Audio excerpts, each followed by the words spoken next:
Hello, welcome to Brown Dog Gadgets Live. I'm Amanda, the Education Outreach Coordinator here at Brown Dog Gadgets. Behind the camera today I've got Josh. You're supposed to say hi.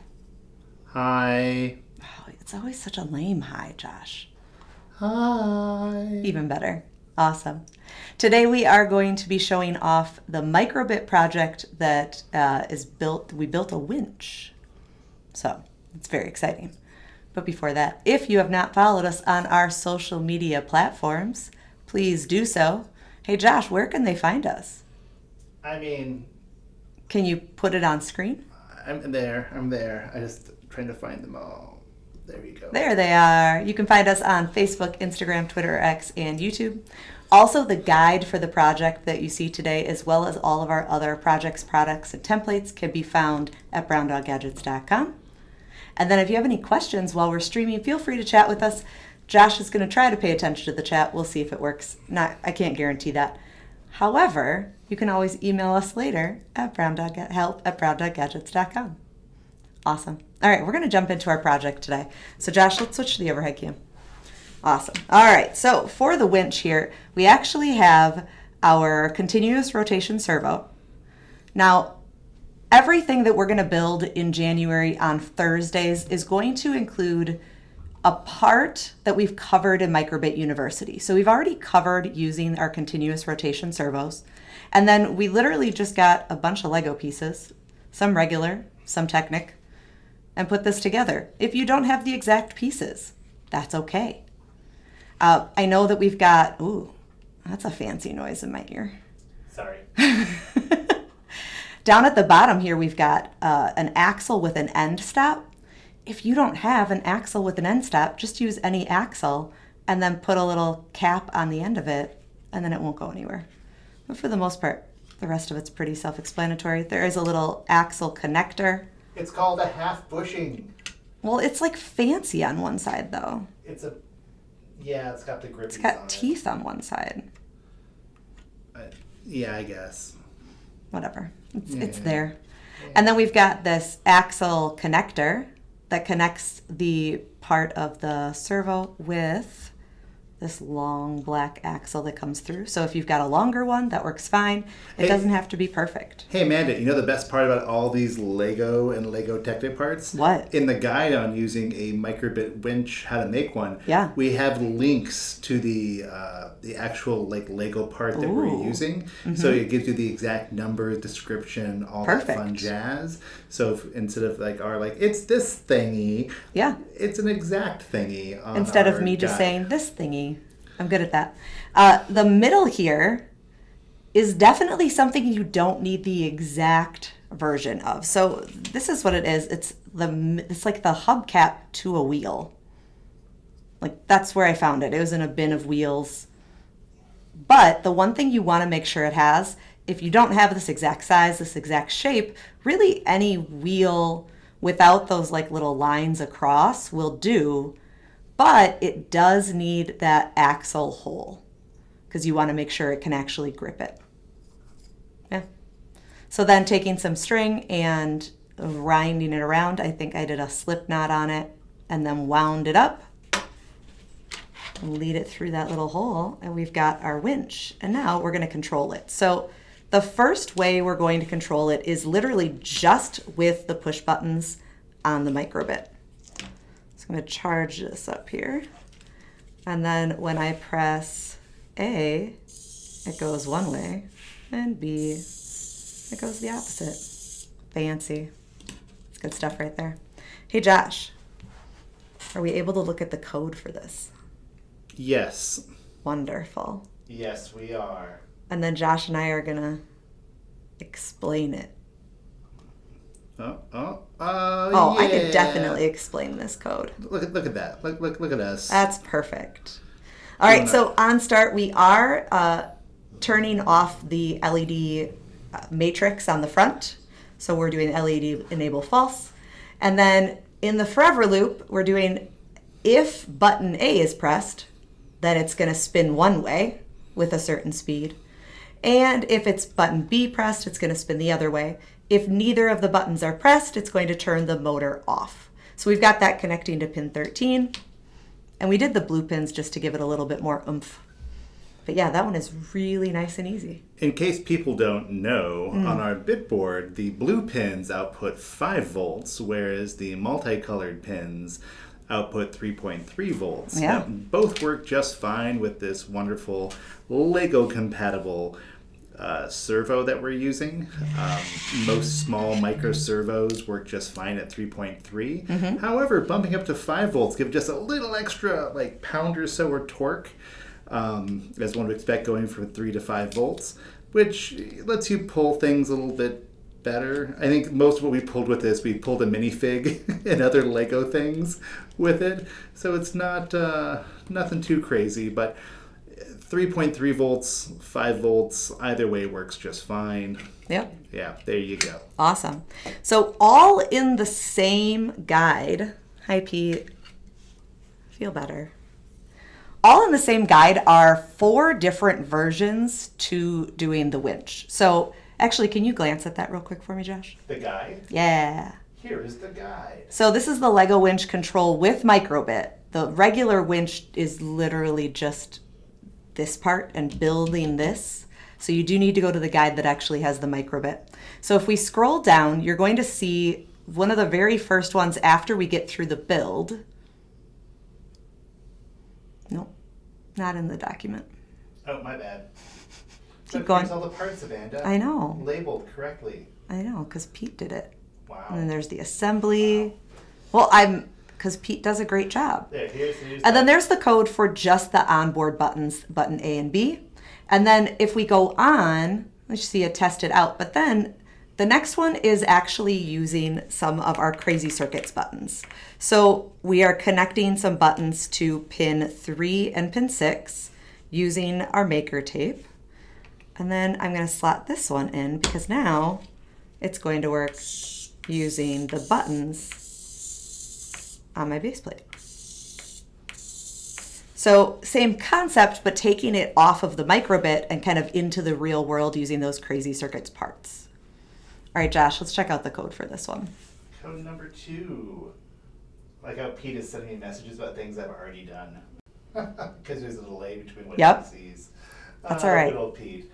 Anyway, here's the code for Perfect. Using a push button. Yeah, so on start, when we are using the crazy circuits push buttons, we do need to set the pin that it's on. So remember, one's on pin 3, another's on pin 6, and we need to set those to up. And then what we're doing is we're trying to see if the pin is 0. Because remember, up is 1, 0 would be down.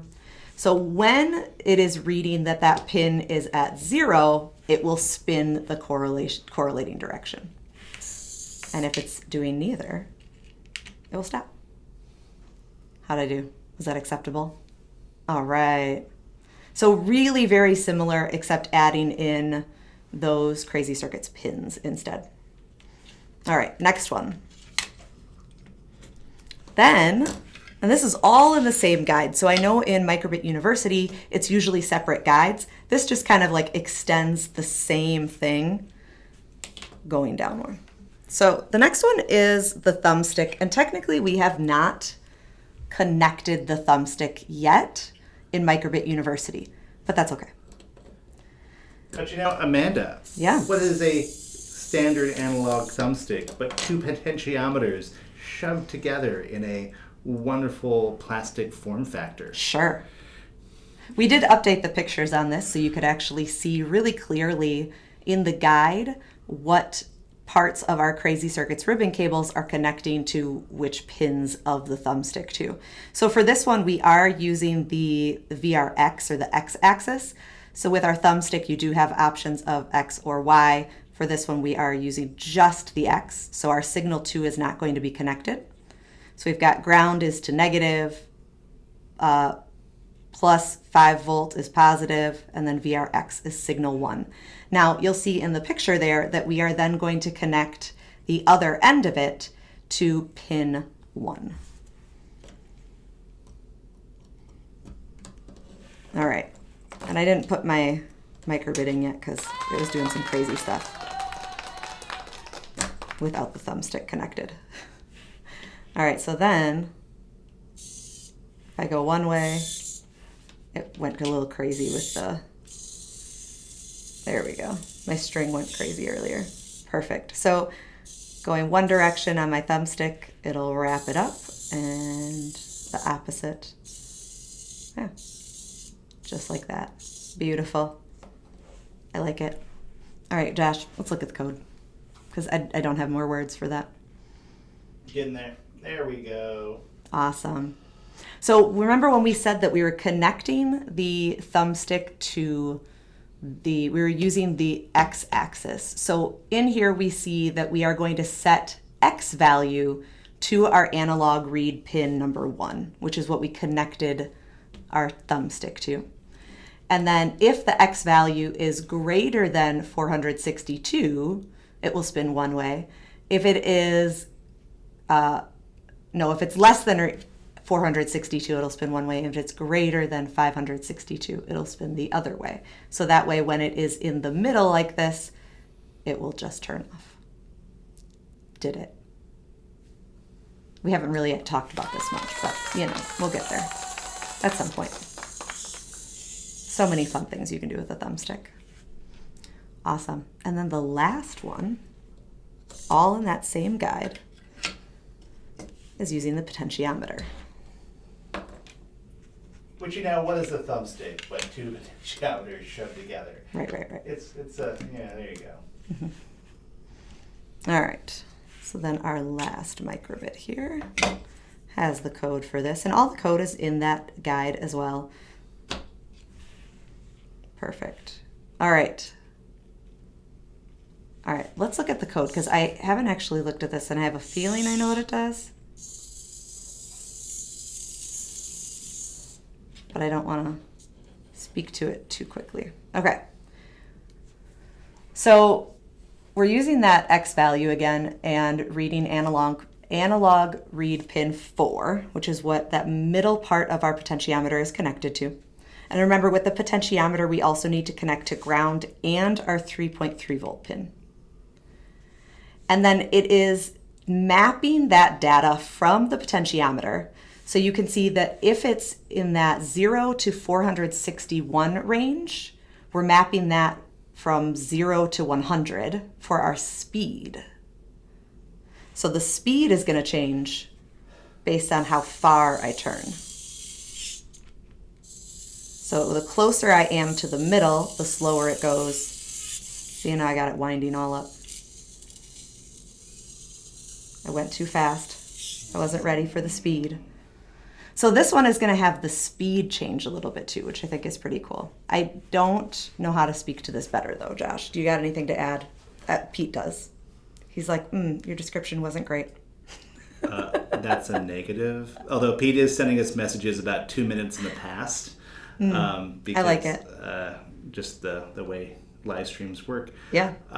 He says reverse map is what he's saying on here, but I don't know what he's referring to. Oh, so it's a reverse map. So we're mapping the angle of the potentiometer to the speed of the servo.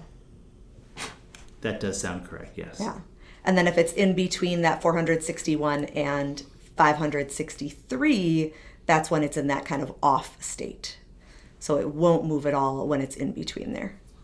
Peter does say that we covered reversisms in Microbit University. Perfect. I'm calling them reversisms, Pete, but you're not going to be able to respond because we'll be done by the time you see this. That's true. Awesome. Yeah, so that is the Lego winch with 4 different ways that you can connect it, whether you want to just use the onboard buttons, whether you want to do some crazy circuits buttons, the potentiometer, or the thumbstick. Hey, Amanda. Hey, Josh. What cool microbit holder you got going on there? Oh my gosh, so exciting. So you know how we always have fun 3D printed files for you to print on your own? We now have, and I know I've shown this off before, but it's our microbit holder or our storage tray, but it is now up on our website so you can print off your own. And then we put a couple little feet on the bottom so it doesn't slide around too much. But you can change the amount of slots that are in it. You can change the angle of the slots. You can change the distance between them. Or you can just print it the way it is. You can find these on our website as well as printables.com or makerworld.com. Yeah, and Pete was trying to say a lot of things to us just now, I'm pretty sure. Nothing stream Gotcha. worthy. I think he put like multicolor versions up too. So if you want, I think so. Yep. If you have a Bamboo Lab printer and you want to do multicolor, you can. Otherwise, don't. I think, did he put the other thing? He put a bunch of stuff up recently.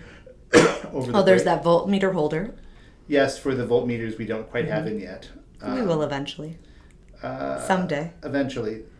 I don't know if Pete, we were working on a new version of our maker tape holders. I don't think we got that far. They're almost done. We're doing a big update to those, but all the other random things we've been having around, we also have a bunch of motor holders for just standard little DC motors that you can print off and zip tie on, and then they connect with Lego Technic as well. And as a very popular thing of ours is our paw print tray. So cute. Is up if you want to print off a paw print to hold all your fun things in, because why not? Yeah. As well as our wonderful brown dog parts bin that we have modified so it's a nice with paw print out. We print a lot of things off here. We like putting paw prints on things. We got a lot of really fun parts we've made over the years, and we're always making new things. I know Pete's almost done Pete's with made it. over the years. Yes, Pete's made, yes. The motor holder, Pete says the motor holders are still in progress. I think our update to our 5-meter versions, both 1/4 inch and 1/8 inch maker tape rolls that are around are almost done too. We're still working on those. Yeah, I don't think those were at the top of the list. I think there were a couple other things that were coming before that, but and a 3 AAA battery holder too, because people were asking if we could use 3 AAA holders or 3 AA holders with our bitboard, which you totally can. Right. It can handle up to 5 volts of input, and maybe you want to use 3 batteries for some reason. I don't know why, but maybe you want to. There you go. He's making another version that's Lego Technic compatible like the other ones we have. Nice. And so we got a few things that are kind of like in progress. We're just kind of like tweaking them a little bit. But we'll stick them up when they're done, because I know people use them, so we want to make sure we have them available. Hey, if nothing else, people out there, if you're nothing else to print off the Lego pin pliers. Do love the pin pliers. They're amazing for Lego Technic things. Don't use your teeth to pull out Lego Technic pins. That's true. Use this instead. I gave one to my child because Same. He was using his teeth. Anyway, enough of that. Bye, Pete. Awesome. That is all we've got for you today. Next week on Tuesday, we will be starting our Valentine's Day push. So we've got some Valentine's Day cards that we're going to look at.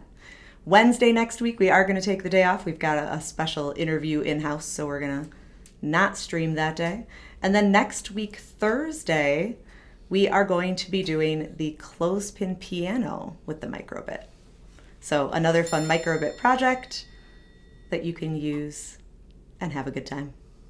If you have not followed us on our social media platforms, please do so. You can find us on Facebook, Instagram, Twitter, X, and YouTube. Also remember that the guide for the project that you saw today, as well as all of our other projects, products, and templates, can be found at browndoggadgets.com. And then if you have any questions, you can always email us at help@browndoggadgets.com. I would like to give a quick applause to Josh for paying attention today and participating with me, and I appreciate it. Wow. Wonderful. Thank you so much, Josh. And thanks, Pete, for the help from a distance. Awesome. All right. We hope we'll see you next week. Have a good one. Thanks for watching. Please visit browndoggadgets.com for parts, projects, and curriculum. Follow us on social media @browndoggadgets. We'll see you next time.